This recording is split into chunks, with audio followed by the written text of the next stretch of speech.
ఓం నమ శివాయ ఛానల్లోకి స్వాగతం. ఈరోజు సింహరాశి వారి గురించి తెలుసుకుందాం. సింహరాశి వారు మే 3వ తేదీన జీవితంలో మారే అతిపెద్ద రోజు ఇది. అలాగే ఒక శుభవార్త కూడా వినబోతున్నారు. అలాగే ఈ రాశి వారికి ఈ రోజున విపరీతమైన పెద్ద టర్నింగ్ పాయింట్ వస్తుంది. మీరు నమ్మినా నమ్మకపోయినా శత్రువులు అనేది ఎవరో తెలుస్తుంది. అలాగే అదృష్టం ఐశ్వర్యం ఈ రూపంలో రాబోతుంది.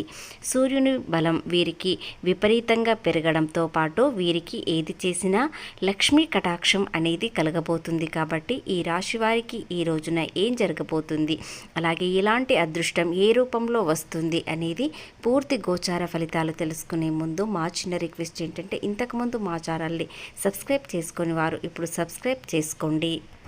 శ్రీ వారాహి అమ్మవారి జ్యోతిష్యాలము జ్యోతిష్యం చెప్పబడును. గురూజీ సుబ్రహ్మణ్యం రాజు గారు. వీరి యొక్క సెల్ నెంబర్ 9908933760.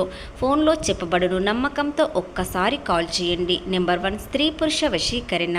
భార్యాభర్తల మధ్య కలహాలు రావడం, ప్రేమించుకున్న వారు దూరం అవ్వడం, మనశ్శాంతి లేకపోవడం, శత్రుపీడ, నరఘోష, నాగదోష, శత్రు ప్రయోగాలు, మానసిక సమస్యలు, ఆరోగ్య సమస్యలు మరియు కుటుంబ సమస్యలు, ఎటువంటి సమస్యలకైనా శాశ్వతమైన పరిష్కారం చూపబడును. స్త్రీ మరియు పురుష వశీకరణ చేయబడును. శాశ్వతమైన పరిష్కారం 100% చూపించగలరు. కాబట్టి నమ్మకంతో ఒక్కసారి కాల్ చేసి గురూజీ గారికి మాట్లాడండి. ఈ రాశి వారికి ఈ రోజున గురుబలం చంద్రబలం చాలా ఎక్కువగా ఉంటుంది. మిశ్రమ ఫలితాలను ఇస్తుంది. సప్తమంలో అష్టమంలో శని కేతువు రాహు ఉండడం వలన వీరికి కొన్ని ఇబ్బందులు వచ్చే అవకాశాలు ఉన్నాయి. ఎందుకంటే ఏ పని చేసినా కొన్ని విషయాలలో ఆటంకాలు కూడా రావచ్చు. శనీశ్వరుడు అష్టమ స్థానంలో ఉండడం వలన ఏది చేసినా కాస్త కలిసి రాకపోవడం లేదా ఏ పని అయినా ఆలస్యం కావడం అనేవి జరుగుతాయి. ఎలాంటి పని మొదలుపెట్టినా కూడా నిదానంగా వెళ్తుంది. ఈ పని పూర్తి అవుతుందా లేదా అని చాలా కన్ఫ్యూజ్లో ఉంటారు. కానీ మీకు గురుబలం మరియు బుధబలం అనుకూలంగా ఉండడంతో, చంద్రబలం అనుకూలంగా ఉండడంతో మీకు ఏది చేసినా కలిసి వస్తుంది. ఆలస్యమైనా సరే శుభవార్త మాత్రం ఖచ్చితంగా వస్తుంది. సకాలంలో పనులు పూర్తి చేస్తారు. ఏ పని అయినా నిదానంగా సక్సెస్ అనేది కనిపిస్తుంది. కానీ ఆ సమయంలో మీరు చాలా టెన్షన్ పడతారు. ఈ పని పూర్తి అవుతుందా లేదా అని కన్ఫ్యూజ్లో ఉంటారు. అలాగే సమయం కాస్త వృధా అవుతుంది. పెట్టవలసిన పెట్టుబడులు పెట్టవచ్చు. ఎలాంటి ఇబ్బందులు లేకుండా కొనసాగుతుంది. ఆలస్యమైన మీకు వచ్చే లాభాలు ఖచ్చితంగా వస్తాయి. పెట్టుబడులు పెట్టాలనుకుంటే ఎలాంటి ఆలోచన విధానం లేకుండా, చెడు ఉద్దేశం లేకుండా సరి అయిన నిర్ణయాలతో ముందుకు వెళ్ళండి.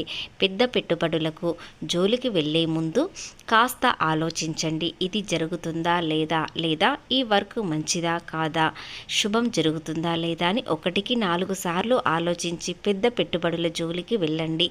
ఎలాంటి తప్పు జరగకుండా మీ జీవితం కొనసాగుతూ ఉంటుంది. అలాగే చిన్న పెట్టుబడులకు ఎలాంటి ఇబ్బందులు కలగవు.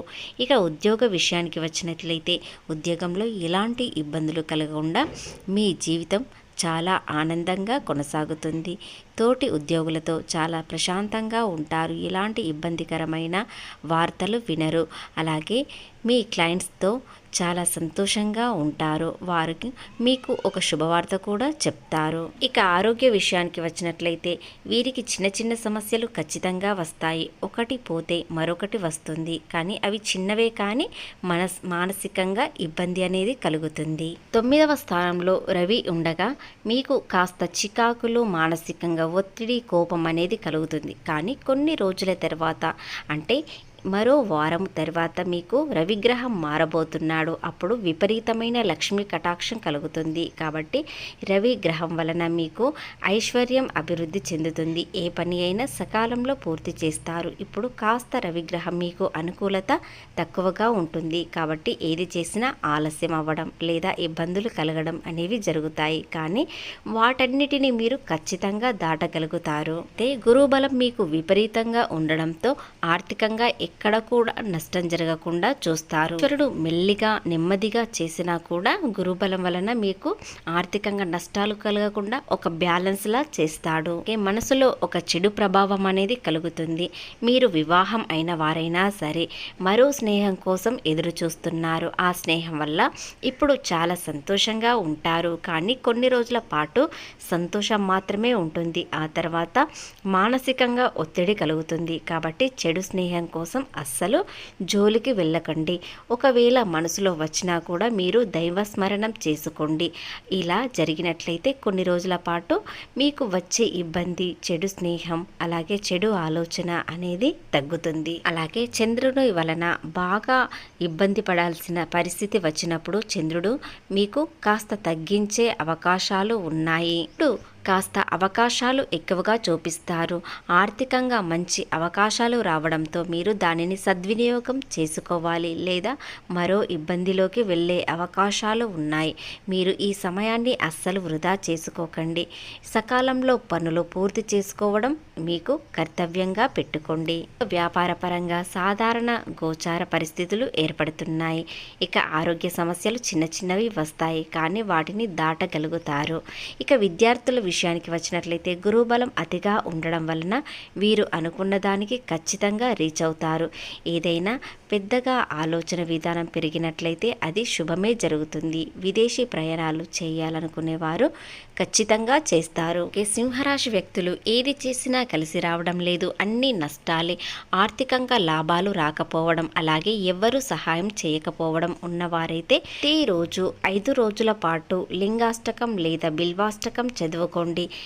ఉదయం సాయంత్రం 2 సార్లు చదివినట్లయితే మీకు వచ్చే ఇబ్బందులు తొలగిపోయి చాలా సంతోషంగా ఉంటారు. మానసిక ఒత్తిడి తొలగిపోతుంది.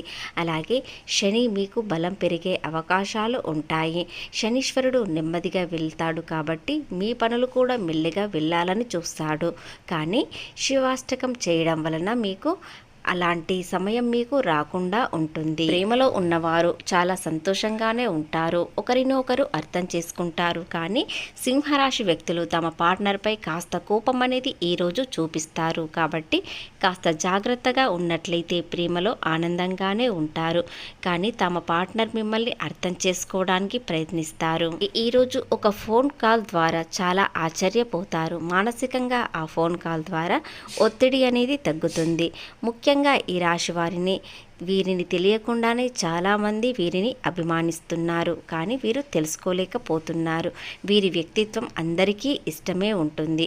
ఎందుకంటే అందరికీ సహాయం చేస్తారు, కానీ ఎవరి సహాయం వీరు తీసుకోరు. కాబట్టి ఈ రాశి వారు చాలా అదృష్టవంతులుగా మారే అవకాశాలు ఉన్నాయి. అలాగే కొంతమంది సహాయం కూడా ఈరోజు పొందబోతున్నారు. మీరు అడగకపోయినా వారు ఖచ్చితంగా సహాయం చేస్తారు. అలాగే జీవితంలో పెద్ద మార్పు టర్నింగ్ పాయింట్ ఏమిటంటే, ఈ జీవితంలో మిమ్మల్ని కాదనుకున్న వారు ఖచ్చితంగా మళ్ళీ తిరిగి వచ్చే అవకాశాలు ఉన్నాయి. లేదా ఒక ఫోన్ కాల్ ద్వారా వారు క్షమాపణ అడుగుతారు, మనస్ఫూర్తిగా మిమ్మల్ని క్షమాపణ అడుగుతారు. అలాగే వారు కాదనుకున్న వారు మళ్ళీ వచ్చే అవకాశాలు ఉన్నాయి. ఎవరు వద్దనుకున్నారో మీ వ్యక్తిత్వం చూసి, ఆర్థికంగా లాభాలు చూసి తిరిగి వచ్చే అవకాశాలు ఉన్నాయి. కానీ మీరు వారిని పట్టించుకోకుండా ఉంటారు. ఎందుకంటే శ్రమకు తగిన ఫలితం రావడానికి మాత్రమే ప్రయత్నిస్తారు. కాబట్టి జీవితంలో ఎదగడానికి ఎంతో ఎదురు చూస్తున్న కాలం ఇప్పుడు రానే వచ్చింది. కాబట్టి ఎవరిని పట్టించుకోకుండా మీ పనిలో మీరు లీనమై ఆర్థికంగా ఎదగడానికి ప్రయత్నిస్తున్నారు.